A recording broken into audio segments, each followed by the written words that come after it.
আপনারা উলামায়ে কেরামের সাথে আছেন না নাই? হ্যাঁ, বুঝা গেল ইমানের তেজস্বী ইমানের যে একটা পাওয়ার আপনারা কলেজের মধ্যে দাও দাও করে আগুন জ্বলতেছে। যেই কোনো সময় মুসলমান ইমানের জন্য, কালিমার জন্য, ইসলামের জন্য, রাসূলের জন্য জীবন দিতে প্রস্তুত আছেন না নাই?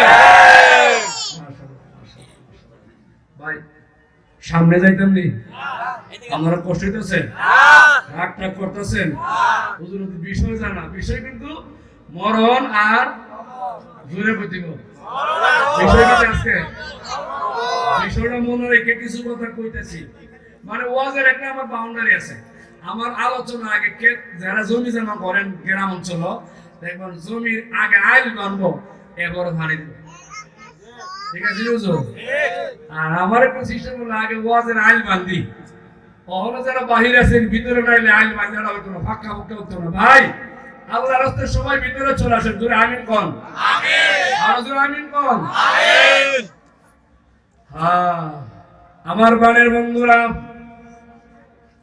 আল্লাহ রাসূলকে বলে নিষেধ করলেন, সুবহানাল্লাহ বলবা না নিষেধ। আমার নবী আবু জাহেলের সামনে গিয়ে দাঁড়াইছে, একবারে চেহারা বরাবর শাহাদাত আঙ্গুল একদম আবু জাহেলের সামনে উঠাইয়া দিয়েছেন। রে আবু জাহেল, আল্লাহর কসম করে বলি আমি আব্দুল্লাহর ছেলে মুহাম্মদ, আমি তোমাকে পরিষ্কার করে জানায় দেই, ও আবু জাহেল, যতদিন আমার দেহের ভিতরে প্রাণ থাকবো আমি মুহাম্মদুর রাসূলুল্লাহ, আল্লাহর তাসবিহ আমার জবান থেকে কোনোদিন বন্ধ হবে না। নবী আবু জাহেল একটা দাঁত ভাঙা জবাব দিছে। এত দাঁত ভাঙা জবাব হইনা মুখে মুখে মুসকে আসি, ভিতরে ভিতরে কিরে এর মাও নাই, বাবাও নাই, এতিম।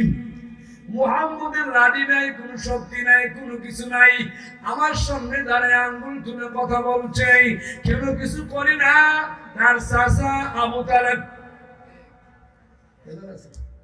আবু তালেবের ভাব আছে, তখন কি করতাম? একটা কথা বুঝে নেন, যারা নেতা, যারা একটু বড় মাপের নেতা, মুখে দেখবেন মিষ্টি কথা, মুস্কি হাসি, ভিতরে ভিতরে হইল বিষ। সুযোগ সুবিধা পাইলে আপনাকে 30 বছরে জিয়া দিব, জিয়ার জোরে হবে কিনা? আবু জাহেল তো বড় নেতা, হ্যাঁ মোহাম্মদ বাতিজা উত্তরটা দিছ, তোমার একটা পরীক্ষা। কি পরীক্ষা?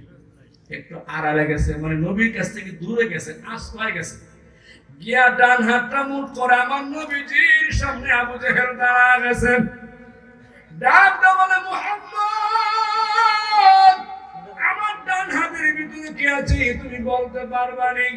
আরে মুহাম্মদ, বলতে পারলে আমি তোমার কালিমা পড়ে মুসলমান হয়ে যাব, কিন্তু না বলতে পারলে তোমার উপর আক্রমণ চলবে, তীর মারবো, আঘাত করে দিব।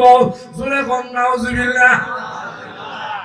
আবু জাহেলের প্রাণ পাগলা বলে, মুহাম্মদ তো কইতে পারতই না, দেখছেন আমার তো কি আছে, আমি সুযোগে তারে ঢিল মারবো, আঘাত করবো, রক্তাক্ত করে দেবো। নাউজুবিল্লাহ। ইজ্জতের উপরে আঘাত করবো। আপনারা বলেন ইজ্জতের মালিক কে? আল্লাহ বলেন, ওয়ারাফানা লাকা যিকরাক। নবী আমার, আপনার চিন্তা নাই, টেনশন নাই, পেরেশানি নাই। নবী গো, আপনার ইজ্জত আমি আল্লাহ বাড়ায় দিছি। আবু জাহেল, আবু লাহাব, বেঈমান কাফির কুফাররা, সমস্ত নাস্তিক মুরতাদপন্থীরা শত চেষ্টা করলে নবী গো আপনার সম্মান কমাইতে পারবে না। জোরে হন ঠিক কিনা? আবু জাহেল এই হাতটা তুলে দাঁড়াইছে, মুহাম্মদ বলো, বারবার করে বলো, একটা আকীদার কথা পরিষ্কার করে বলে যাই। আমার নবীজি নিজে নিজে কিছু জানতেন না, আল্লাহ পাক নবীকে যা জানাইছেন সব জানেন।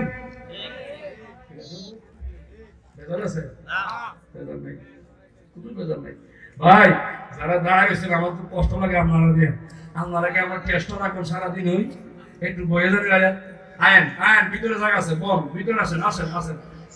দুস্তরা, দুস্ত, তোমরা আমার দুস্ত লাগা, আয় বল, আয় বল, আয় বল, দুস্ত, এই যে সোনামণি গায়িকা আছে, আয় আয়। মাশাআল্লাহ, কোন মাশাআল্লাহ, কোন মারহাবা, কোন কেউই থাকবো না বাহিরে। অনেক এলাকার মহিলা আছে আল্লাহ ওয়ালা আবেদা সালেহা রাবিয়া কুলচুমা উম্মে কুলচুম, এরা দেখবা স্বামী যারা আছে বাসাত গেলে যে মাহফিলে বসে নাকি এরা বউরে অনেক ভয় পায় কিন্তু, তাই না? এরা আইতেছে। আর অনেক বাসাত যারা আছে জামাই আছে অনেক বাসায় স্ত্রী কর কি মাহফিলে যাইবে না, ও শরীর দেখি ভালো না, বাপ ধরো না, না গেলে কিন্তু পানিতে ভিজাই দেবো। হেই আমার মা বোনটা কিন্তু আল্লাহ ওয়ালা আবাদা সালেহা কুলচুমাব, বন্ধুরা পরিষ্কার করে বুঝে নাও।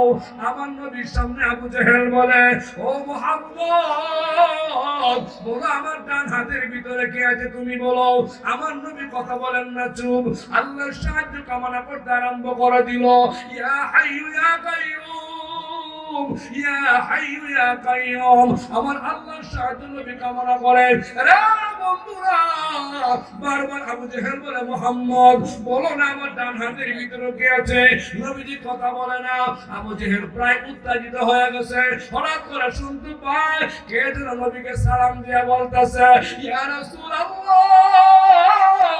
ও নবী আপনার চিন্তা নাই, টেনশন নাই, আবু জেহেলের হাতের ভিতরে নবী গো দুনিয়ার কিচ্ছু নাই, কিচ্ছু নাই, আমরা হইলাম তিনটা পাথরের টুকরা। তিনটা পাথর আমার নবীর সাথে সালাম দিয়ে কথা কইতেছে সুন্দর করে। রাসূল আবু জেহেল কি কি বুঝলা? পাথর আমার সাথে কথা বলে, আমার পক্ষে কথা বলে, আমার কাছে পরিচয় দেয়। রে আবু জেহেল আর দেরি করিও না, কালমা বড় মুসলমান হয়ে যাও। আবু জেহেল বলে, মুহাম্মদ এতদিন জানতাম তোমার জাদু মানুষের মধ্যে লাগে, আজকে দেখি পাথর লাগছে। আসতে ভাই এখানে অনেক জায়গা দুস্তরা বইলে সুন্দর লাগবে।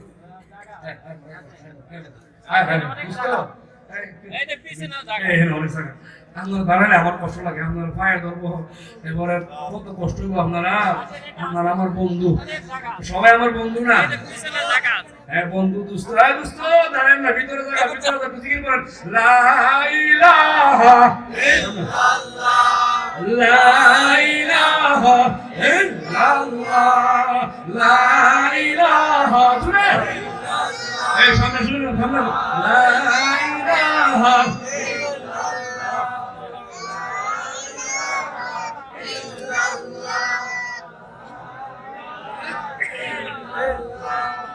আসমান জমিন গায়রুল্লাহ, মানব দানব গায়রুল্লাহ, শুধু মাবুদ রেক আল্লাহ, লা ইলাহা ইল্লাল্লাহ, লা ইলাহা ইল্লাল্লাহ, লা ইলাহা ইল্লাল্লাহ, লা ইলাহা ইল্লাল্লাহ, মাশাআল্লাহ, লা ইলাহা ইল্লাল্লাহ, লা ইলাহা ইল্লাল্লাহ, লা ইলাহা ইল্লাল্লাহ, লা ইলাহা ইল্লাল্লাহ।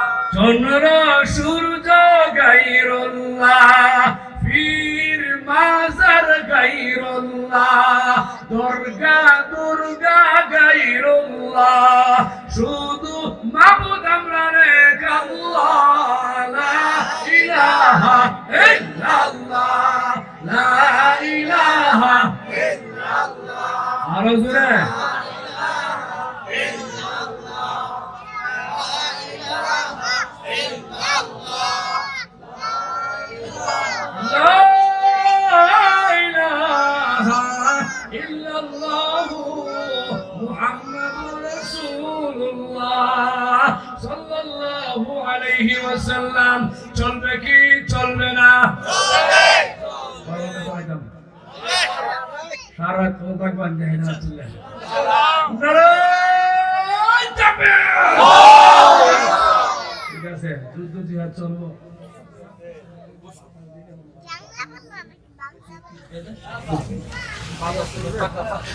আল্লাহু আকবার। এবার আসুন মূল কথা যাই। জায়গা আছে ভিতরে বসে, কথা আপনার মনে আসেনি? আবু জেহেলে কয় মুহাম্মদ বলে জাদু করছে, নাউজুবিল্লাহ কইতেন না? আমরা রাসূল কি জাদু করছে? জোরে বলেন। রে মুসলমান, আমার নবী ডাক দেব আরম্ভ করে দিল, আবু জাহেল আমি জাদু করি না, আমি জাদুকর না। এ আবু জাহেল তুমি শুনো, এই যে পাথর আমার সাথে কথা বলে এটা জাদু না, আল্লাহর পক্ষ থেকে আমাকে দান করছে আমার আল্লাহ, মুজিজা মুজিজা। সূরা গান সুবহানাল্লাহ। এই কথা বলতে দেরি আবু জেহেল দেরি নাই, এই তিনটা পাথর দিয়া গায়ের সমস্ত শক্তি প্রয়োগ করা রে বন্ধুরা, আমার নবীর নুরানি কপালে নীল মাল্য আঘাত করে দিল। তিনটা পাথর আমার নবীর নুরানি কপালে গেঁথে গেল। নবীজির নুরানি চেহারা তিনটা পাথর গেঁথে গেছে। আল্লাহ নবী ডান হাতটা কপালে চেপে ধরে কান্না শুরু করে দিল। নবীর কান্না দেখি আকাশ জমিন কান্না করতে আরম্ভ করে দিল। এমনকি জিবরাইল আল্লাহর দরবারে সেজদায় পড়ে গেছে। আল্লাহ গো, তোমার বন্ধুর কষ্ট আমি জিবরাইল বরদাস্ত করতে পারি না। ওগো মালিক, আমাকে অনুমতি দাও, আমি আবু জেহেলকে খতম করে দিব, শেষ করে দিব। আল্লাহ গো জিবরাইল, আমার বন্ধুর কাছে তুমি যাও, আমার বন্ধুকে সালাম দিবা, অনুমতি চাইবা। বন্ধু অনুমতি দিলে তুমি জিবরাইল আবু জেহেলকে শেষ করে দিবা। এমনি জিবরাইল নবীজির সম্মুখে দাঁড়ায় গেছে। ইতিহাস প্রমাণ করে ওই সময় নবীর চাচা আমির হামজা ইসলাম গ্রহণ করে না, কালিমাও পড়ে না। কে যেন ডাক দিয়ে বলছিল, রে আমির হামজা, তোমার একমাত্র ভাতিজা আব্দুল্লাহ ছেলে মুহাম্মদ ওই কানা কাবার সামনে রক্তাক্ত হয়ে গেছে। আমির হামজা আপন ভাতিজা ব্লাড কালেকশন করুণ কণ্ঠে কান্দে আর দৌড়ায় আইসা আমার রাসূলকে তালাশ করে পাচ্ছিল না। এইদিকে জিবরাইল আমার নবীজির সম্মুখে দাঁড়ায় গেছে। ডাক দিয়ে বলে, নবী গো, আপনি আমার অনুমতি দেন। কি অনুমতি? এই যে আপনার কপাল ছিদ্র, আপনার সাদা জুব্বা লাল হয়ে গেছে, আবু জেহেল আপনাকে রক্তাক্ত করে দিছে, আপনি একবার আমি জিবরাইলকে অনুমতি দেন। খোদার কসম, সমস্ত বেঈমান কাফের কুফফারকে আমি জিবরাইল একসাথে খতম করে দিব। সুবহানাল্লাহ। আল্লাহ রাসূল কি কইছেন আর আমরা কি কইতাম? আমরা পক্ষে যদি কেউ এমন ঘোষণা দেয় একেবারে হুতাইলা, ঠিক কি না? নবীজি কি বলছেন? জিবরাইল আল্লাহর কসম করে বলে আমি, শুনো, তুমি ভালো করে শুনো। জিবরাইল, আমি মুহাম্মদুর রাসূলুল্লাহ, এই দুনিয়ার জমিনে আমার আগমন বদলা নেওয়ার জন্য না, প্রতিশোধ দেওয়ার জন্য না। আমি কোন গজবের নবী না, আমার নাম হলো রাহমাতুল লিল আলামিন। জিবরাইল, তুমি শুনো, তুমি চলে যাও। আগামী কালকে ফজরের নামাজের পরে আমি মুহাম্মদুর রাসূলুল্লাহ ওই বেঈমান কাফেরের দ্বারে দ্বারে মধুর কালিমার দাওয়াত নিয়ে যাব। আমার কেমন নবীর উম্মত। জিবরাইল চলে গেছে। আমির হামজা কানা কাবার চতুর্পাশে ঘুরায় আর কান্না করে, ভাতিজা কি হইল, মুহাম্মদ কি হইল, কিন্তু পাচ্ছিল না। এবার আমির হামজা অন্য রাস্তা দিয়ে রওনা দিছে পাহাড়ের দিকে।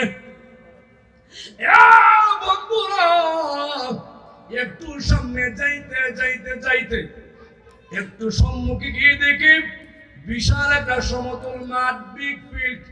ওই মাঠে অনেকগুলো ছেলে মেয়েরা গরু, ছাগল, বকরি, বেড়া কালি করে। আমির হামজা ওই মাঠের মধ্যে দাঁড়াইয়া সমস্ত রাখাল ছেলে মেয়েকে ডাকতে আরম্ভ করে দিল। ও রাখাল ছেলে মেয়েরা,